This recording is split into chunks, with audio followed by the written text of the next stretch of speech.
حضرت جابر بن عبداللہ انصاری رضی اللہ تعالیٰ عنہ حضرت صلی اللہ علیہ وسلم سے سوال کرتے ہیں کہ یا رسول اللہ، اللہ تبارک و تعالیٰ نے اس کائنات میں سب سے پہلے کیا چیز پیدا کی، کس چیز کو سب سے پہلے پیدا فرمایا؟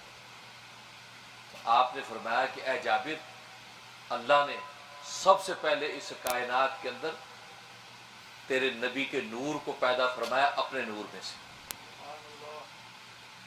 اپنے نور میں سے تیرے نبی کے نور کو سب سے پہلے پیدا فرمایا۔ گویا کہ فیضان الہی کے انوارات میں سے اللہ تبارک و تعالیٰ نے اپنے فیضان الہی میں سے اللہ تبارک و تعالیٰ نے نبی کے نور کو پیدا فرمایا۔ فرمایا کہ تیرے نبی کے نور کو اپنے نور میں سے پیدا فرمایا، اور پھر اس کے بعد اللہ نے جہاں چاہا تیرے نبی کا نور سیر کرتا رہا۔ اس وقت نہ لوح تھی، نہ قلم تھا، نہ بہشت تھی، نہ دوزخ تھی، نہ عرش تھا، نہ آسمان تھا، نہ زمین تھی، نہ انسان تھے، نہ جنات تھے، نہ ملائکہ تھے، کچھ بھی نہیں تھا، صرف تیرے نبی کا نور تھا، اور تیرے نبی کا نور اس کائنات میں گھومتا پھرتا رہا۔ اور پھر جب اللہ تبارک و تعالی نے ارادہ کیا کہ اللہ تبارک و تعالی کائنات کو بنائے، تو اللہ تبارک و تعالی نے اس تیرے نبی کے نور کے 4 حصے کیے۔ ایک حصے سے قلم کو پیدا کیا، دوسرے حصے سے لوح کو پیدا کیا، تختی جس پہ نوشتہ تقدیر لکھنا ہے، لوح کو پیدا کیا، اور تیسرے حصے سے فرمایا اپنے عرش کو پیدا کیا، اور چوتھے حصے سے فرمایا کہ باقی ساری کائنات کو پیدا کیا، ساری کائنات کو اللہ تبارک و تعالیٰ پیدا کیا۔ اور دوسری روایت میں فرمایا کہ میں اس وقت سے نبی آخر الزمان تھا کہ ابھی آدم علیہ السلام کا گارہ تیار ہو رہا تھا، آدم مٹی اور پانی کے درمیان میں تھے، اللہ تبارک و تعالی نے اس وقت سے میری روح کو نبوت عطا کر دی۔ کنت نبیا وآدم بین الماء والطین، میں تو اس وقت سے نبی تھا کہ ابھی آدم کا گارہ تیار ہو رہا تھا۔ اور ایک حدیث میں فرمایا انا اول خلقا وآخر بعثا، میں پیدا سب سے پہلے ہوا ہوں اور ظاہر سب سے آخر میں ہوں۔ ظہور آپ کا نبی آخر الزمان کے درجے میں آخر میں ہوا، لیکن اللہ نے پیدا آپ کو سب سے پہلے کیا۔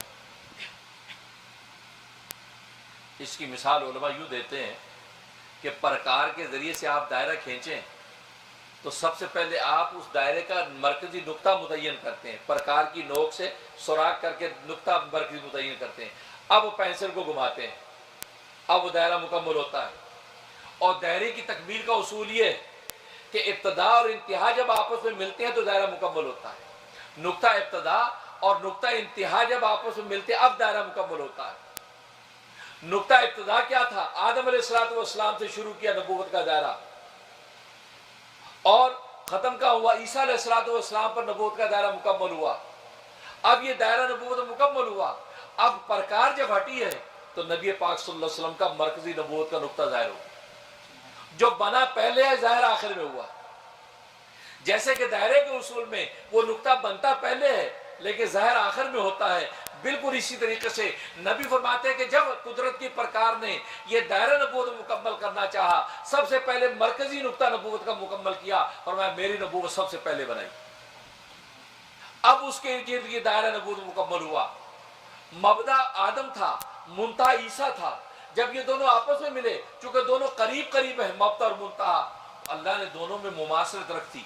مماثلت یہ رکھ دی کہ آدم کو اگر بغیر ماں باپ کے پیدا کیا تھا تو عیسیٰ کو بغیر باپ کے پیدا کر دیا۔ آدم کو آسمانوں سے زمین پہ آباد کیا تھا تو عیسیٰ کو زمین سے آسمانوں پہ آباد کر دیا۔ یہ مماثلت آپس میں پیدا کر دی، اور خود قرآن کریم میں اللہ تبارک و تعالی فرمایا ان مثل عیسیٰ عند اللہ کمثل آدم، اللہ تبارک و تعالی کے نزدیک عیسیٰ کی مثال آدم جیسی ہے کہ آدم جیسے بغیر ماں باپ کے پیدا ہوا اور تم نے اس کو خدا نہیں بنایا، تو عیسیٰ بغیر باپ کے پیدا ہو گیا تو اس کو تم نے خدا کیوں بنا لیا؟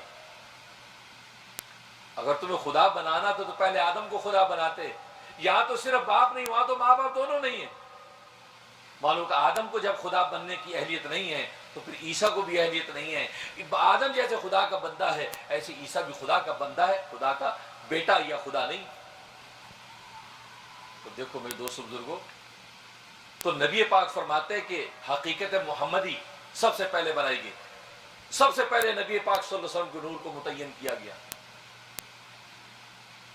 اب آپ یہ ایک سوال اٹھائیں گے کہ یار ایک چیز اول بھی ہے آخر بھی ہے، یہ کیسے ہو سکتا ہے؟ جو چیز اول ہے وہ اول ہے، آخر کیسے ہو سکتی ہے؟ اس کی بڑی اچھی مثال میں دیتا ہوں۔ آپ نے ایک بیج لیا، بیج لے کر آپ نے اس کو بو دیا، وہ بیج اگا، اس پہ سے 2 پتے نکلے، تو گویا کہ وہ پہلا مرحلہ اس کا پورا ہوا۔ اس 2 پتوں سے پھر مزید شاخیں نکلی، یہ اس کا دوسرا مرحلہ۔ اس کے بعد اور مزید شاخیں نکلی یہاں تک کہ پھل لگ گئے، یہ اس کا تیسرا۔ یہ تکمیل ہو گئی اس درخت کی، تکمیل ہو گئی۔ اب جب پھل آپ نے کھولا، اس پھل کے اندر پھر بیج تھا، جبکہ وہ بیج جو آپ نے زمین میں بویا ہے، یہ پورا درخت بما بیجوں کے اس بیج کے اندر موجود تھا جو باہر نکلا تھا۔ تو اب آپ نے جب پھل کھولا، اس پھل کے اندر بیج تھا، دیکھو وہی بیج اول تھا، وہی بیج آخر بنا۔ بالکل اسی طریقے سے یہ حقیقت محمدی، سب سے پہلے اللہ تبارک و تعالی نے اس کی تخلیق کی حقیقت محمدی اور محمدی نور کو پیدا کیا، اور آخر میں تکمیل بھی نبوت کی اسی پر ہوئی کہ سب سے آخری نبی آخر الزمان محمد مصطفیٰ کو بنا۔ یہ ایک چیز اول بھی ہو گئی اور ایک چیز آخر بھی ہو گئی، یہ وہ حقیقت محمدی۔ تو سرکار دو عالم صلی اللہ علیہ وسلم کو یہ مقام حاصل، اور پھر سرکار دو عالم صلی اللہ علیہ وسلم کی صحبت کے اندر جو رہے، آپ کی صحبت کے جن کے اوپر اثر پڑا وہ صدیقین بن گئے۔